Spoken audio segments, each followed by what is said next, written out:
Hello everyone, thanks for joining us on The World Now with Nifebi Oguntoye. We'll begin with a war between Russia and Ukraine. Both sides are set to hold their first direct peace talks in Turkey, but hopes for a breakthrough at the meeting seem slim. Officials from the warring nations and the United States have already arrived in Istanbul, Turkey's largest city, for talks.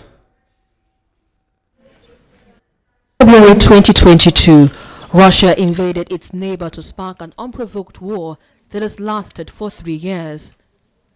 Both nations have suffered military and civilian casualties, with Ukraine bearing a higher burden of the impact of the war. World leaders and international organizations have been calling for a permanent ceasefire due to the refugee situation created by the war and humanitarian crisis in Ukraine. Now, the United States and Turkish mediators are set to meet with the officials of both nations to find a path to peace. The possibility of making significant progress towards a ceasefire is what looks dim. The Ukrainian President Volodymyr Zelensky, who arrived in Turkey yesterday, had said he would be at the meeting in Turkey if the Russian president will be there too for a face-to-face meeting. When he got to know his Russian counterpart won't be present, President Zelensky decided to send a team headed by his defense minister to Istanbul for the talks. He is accusing President Putin of not making efforts to end the war because he sent a junior delegation he described as props to the talks. The Ukrainian delegation aims at attempting at least the first steps towards de-escalation.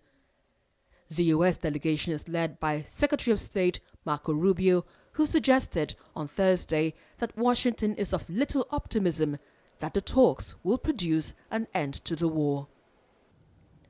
U.S. President Donald Trump, who had pressed for Presidents Putin and Zelensky to meet face-to-face in Istanbul, brushed off Mr. Putin's absence on his way to the United Arab Emirates. Mr. Trump said nothing will happen until he gets together with the Russian president, adding that he didn't think it will be possible for President Putin to attend the talks without him.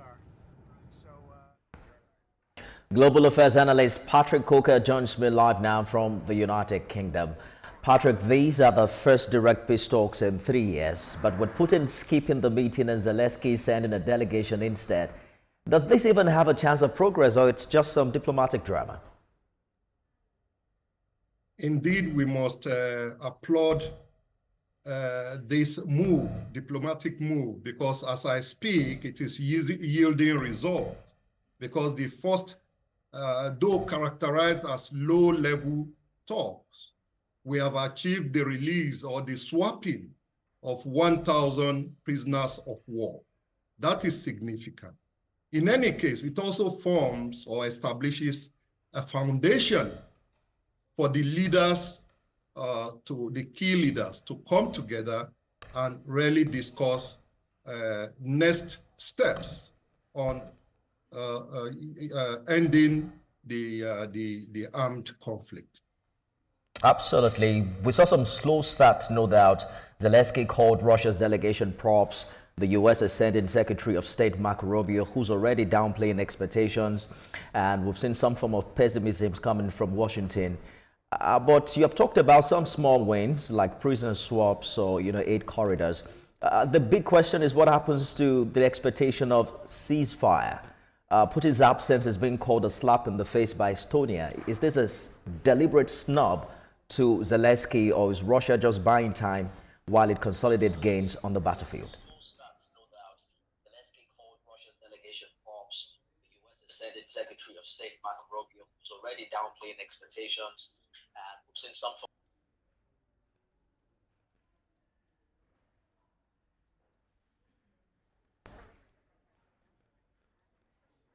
Can't hear your last question. We'll probably have some connection issues, but can you hear me? I can hear you now. Oh, beautiful. I'm asking what you think happens to the expectation of ceasefire, especially with the fact that the Russian president couldn't make it physically. There are insinuations about whether this is a slap or not on the face of Ukraine, and perhaps Russia is just buying some time to get some gains on the battlefield. I mean, everything you have said comes to play. I agree. However, in a serious armed conflict such as this, we do not have a knee-jerk ceasefire coming to play. Definitely, there must be negotiations. Number two, armed belligerents normally use ceasefire windows to do a lot of things. While some seek to really pursue peace, some actually use that period to rearm, retrain, and indeed relaunch their aggression. In this case, a lot of pressure is being put on Russia, as we have seen.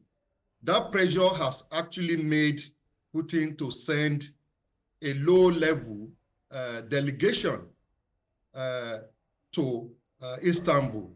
In any event, the global community expects so much from both parties. I can assure you that even with the call for ceasefire, both parties are still in the mode of fighting. Indeed. Until political leaders actually agree to terms, there can be no permanent ceasefire. But I see a trajectory towards ending the conflict. Maybe not in the near future, Indeed. but at least to minimize the humanitarian catastrophe that we have experienced. So let's assume that a full ceasefire is off the table. What do you consider the minimum success for Ukraine as of today? Number one, the erstwhile or the former look like Ukraine is losing the support of the West, and indeed the United States of America. That has changed significantly, because what we see now, even from what President Trump has said, that he has to speak to Putin before there could be any significant success. That tells us that Ukraine has come back to relevance. Number two, we have also seen that President Russia is shifting ground towards the center, which is the common ground to seek peace. This may be little gains, but I can tell you that when you look at crises or conflicts such as these, where world powers are engaged, there is no little gain. It has taken so many of the European nations to go to Ukraine. Even as I speak, they are in Albania, and all of them are quite engaged, leaving domestic issues and pursuing the interest of seeking peace. You will also agree with me that the Pope, the new Pope, has also called for peace. This tells you that these are issues that must be dealt with. There are front-runner issues, no doubt, that everyone is concerned about across the continent. Let's focus on President Trump's statement for a minute. He did say nothing happens until he meets Putin. Is he positioning himself as the only broker Putin trusts, and could that actually help, or does it undermine Zelensky as Ukrainian president? Well, honestly, I see this as the big boys playing their game. USA is a world power, and Russia also is a world power. Now, when the two of them come to the table, definitely they will look each other eyeball to eyeball and come to some very serious decisions that will help to give the world the kind of peace it wants, we deserve.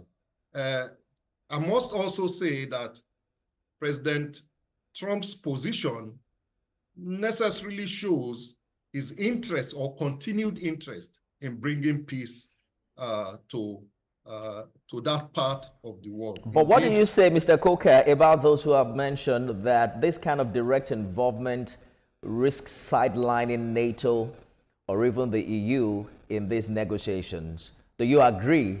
And what's the implication of this?